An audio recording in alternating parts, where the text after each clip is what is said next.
So I'll be honest with you guys. I was very wary about this series. I was expecting it. Maybe I've been reading too many Marvel comics, but I was basically expecting, nothing but forced diverse characters, millennial speak, selfie covers, selfies in general, girl power, Supergirl like one punching everybody. But I couldn't be more wrong. Like this series is actually pretty fucking amazing. The only reason I actually started getting in, the only reason why I even got into this series was twofold. One, I wanted to catch up on all the Rebirth, so I'm trying to read every series that I can. Um, of course, trying to do that would cost a shit ton of money, so this leads me to the second one. My library actually had the Supergirl trade paperback, so I'm actually surprised with how well my library is. They have a lot of comic book paper. They have a lot of comic book paperbacks, like of the new stuff. So yeah, I read it, enjoyed it, went out and read the rest of the issues, and it's really good. Like I'm really enjoying this. I'm really enjoying the portrayal of Supergirl. Here's the thing: is it Kara or is it Kara? How do you pronounce it? I think it's Kara. Like I know a girl who that was her name, Kara, and it was actually spelled the same way, Kara. But I've also heard other people pronounce it as Kara, so I don't know which way, which way to pronounce it. I'm just gonna go with Kara for this video, because that's how I've been pronouncing it in my head as I've been reading this series. If it's wrong, then please feel free to correct me in the comments below. I would have to say one of the negatives on the series would be the artwork. And it's not necessarily the worst art. It's just a little. It's I don't know how to describe it. It's kind of cartoony. It's like a cartoony take on a Western comic. It's not necessarily bad. It's one of those where I know it would put off some people. I personally didn't really have any problem with it. Then again, when it comes to comics, art isn't the main feature, the main attraction for me. It's writing. I mean, I have a writing background. I'm a writer in my real life. So, writing, dialogue, storytelling, those are the things that interest me the most. Everything else just kind of comes second. But I know that that's the complete opposite for a lot of other people. So, yeah, I've checked out forums and message boards. I've seen a lot of people hating on the Supergirl artwork, but I didn't mind it too much. The one for this latest issue, I actually kind of enjoy. Like it's not too bad. This is a huge improvement. I think they got a new illustrator for this issue than they have for the previous ones. But yeah, we finished the last issue with Cat Grant shooting Supergirl over a balcony, and basically that's how we start this issue. So Grant shoots Kara off a balcony. Meanwhile, as that's happening, we also see Cat again at a podium talking about how her company Catco is going to reinvent like journalism by basically releasing this mobile app where anyone can be a journalist from anywhere in the world. All you need is your phone, and that kind of plays in later on. It plays in a little bit later in this issue. I'm pretty sure it's going to become a bigger thing later in this arc. So we have Supergirl falling, and she's kind of confused. She's like, wait, Miss Grant just shot me off the balcony, but at the same time, I can hear her at this presentation. How is she doing this? And then she looks and she's like, wait, there was just a balcony here, but now the balcony is gone. Like, what the hell's going on? And all of a sudden, like her hearing like picks up. Like before, like Supergirl was like really good at hearing things, but now it's like amplified like almost 100 times. Like she's hearing all these little things, but it like she's like, it feels almost good, but it's too much energy, too much noise. Like she can barely think straight. So she flies, and her flying causes a sonic boom that destroys a bunch of windows off nearby buildings, and the glass starts like raining down on the population below. And then Supergirl looks down, and her eye laser shoots out. And basically, she's like, my powers are overloaded. They're completely amplified, and she can't control it. But then she hears like the school bell ringing, and she has to get to class. I thought this was kind of weird. I mean, she does say like, I will fail out if I miss more school. But at the same time, it's kind of like your powers are overloading. Like you flying just caused a sonic boom that shattered a bunch of windows. You look down and your eye laser shot out, and you almost lasered a bunch of civilians. I would think that would take top priority instead of, going to class. But maybe that's just me. So I thought that was kind of weird.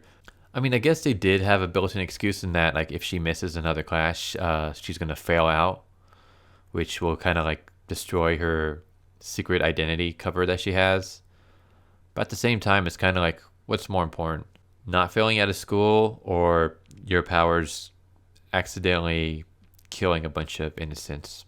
And I'm guessing the latter. So then we cut to Solomon Grundy, who's in his cell, and we see this little green figure come in and basically break out Solomon Grundy. And this is the Fatal Five, and it's Selena, Solomon Grundy, Emerald Empress, Magog, and Indigo. Of these, I am familiar with Solomon Grundy, and I have heard of Magog. The only reason I heard of Magog is because I was looking up some stuff on Cable, and I heard Magog was kind of like inspired by Cable. Basically, the illustrator for Magog was told, write the absolute worst things about, current comic characters, and this is from the 90s. Like, right, take all the worst things that comics are doing right now and create a character based off that. And the illustrator basically says he just pretty much based his character off of Cable because he saw Cable as like the worst of 90s comics. Like, he hated the like the multiple belts, the flaming eye, the cybernetic arms. Like, he absolutely was just trashing on Rob Liefeld. So that's how I heard of Magog. I know Solomon Grundy, obviously. First learned about him through the Arkham games, and then I've seen him like in other stuff, like Red Hood and the Outlaws and other series. I have no idea who Selena is. Never heard of the Emerald Empress, and I don't know who Indigo is. So this is all new to me. Then again, that's usually how it is for most of these comics. I mean, I've said this multiple times. For anyone who this is their first video of mine that you're watching, I'm getting back into comics after being away for 20 years. So a lot of things are new to me. There's also the fact that I was never into DC as a kid. I was always into Marvel just because I enjoyed their heroes more. So, yeah, I know even less about DC. So, yeah, at the high school, we have Kara in her disguise working on some kind of project. And she can just like hear like every little sound because her powers are amplified, and it basically causes her to have a headache. So she leaves class, and as she's leaving class, the school bell rings, and it's so loud that it causes her to basically cause a hole in the floor, and she almost falls through. And then of course we got all these fucking millennials just snapping pictures about it. At least this makes sense now. Like, they're snapping photos about it because they have the Catco app on their phones, so they're trying to become journalists. But I can totally see people doing this where someone's in trouble and they're just like filming it. How many times have you seen that? Like news segments where we have like civilian footage and it's like someone's in trouble and then fuckers just filming it rather than, it's like, dude, put the phone down, go help that guy. What the hell's wrong with you? People are fucking obsessed with their phones. So yeah, we cut to Grant's apartment where she's on the phone, and then Selena arrives.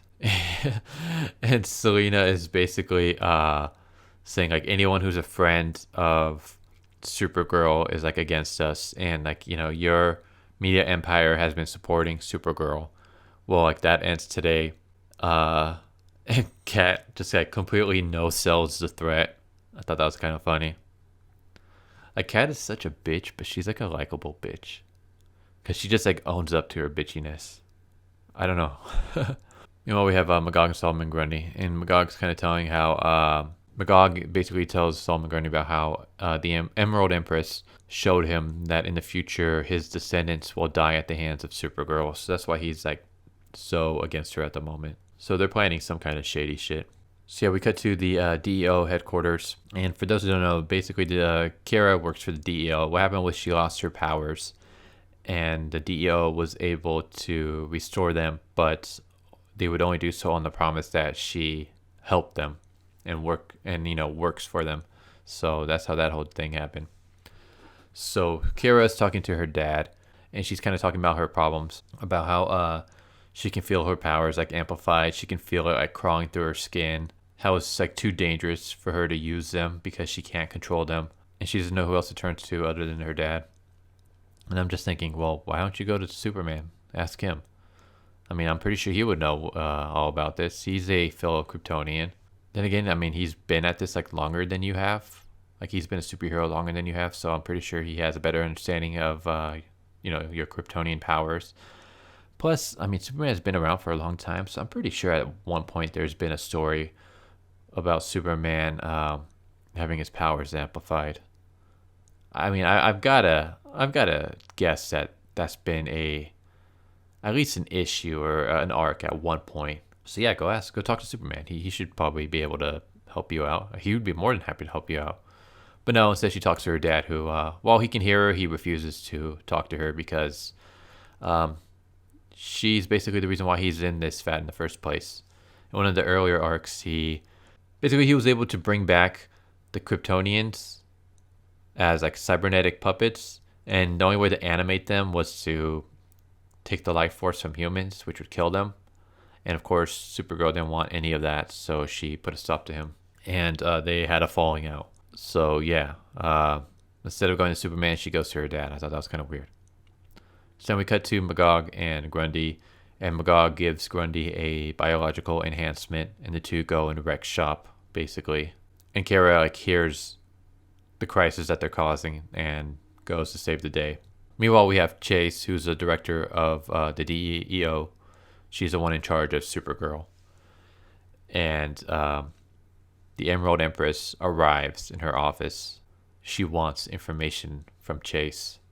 Meanwhile, we come back to Supergirl, and she is trying to get her powers under control. Like, she's not flying like she usually does because that would cause a sonic boom. So instead, she's doing this thing where she like flies a bit, stops, then flies a bit, then stops. That way, she's not going like too fast.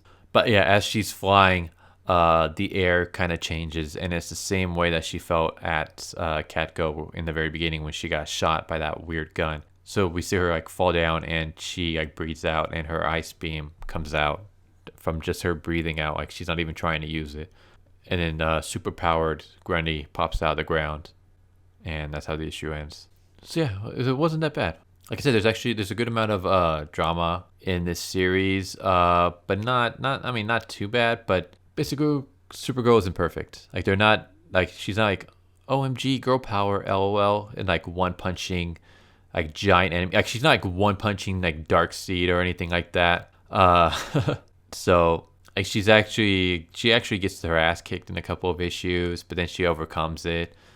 Basically, classic superhero tropes. So I'm really surprised with the series. But yeah, I mean, I'm really liking this series. It's not my favorite of the Rebirth series. There are other series that I enjoy a lot more, but it's not bad. Like I don't really have that many complaints about it. It's pretty good. That was Supergirl issue 12. Hope you guys enjoyed. Anyone else reading this? If so, what are your thoughts? Like I said, I think they're doing a pretty good job with Supergirl's character, especially with the way like Supergirl tends to be portrayed in like other stuff nowadays. I'm talking about the TV series, which is pretty bad. But yeah, anyone else reading the series? What do you guys think? What do you guys think of the portrayal of Supergirl? Also, is it Kara or is it Kara? Because I keep saying Kara, but I've heard other people also use Kara, so I don't know which pronunciation to use. But yeah, hope you guys enjoy it, and I'll catch you guys all next time. Later.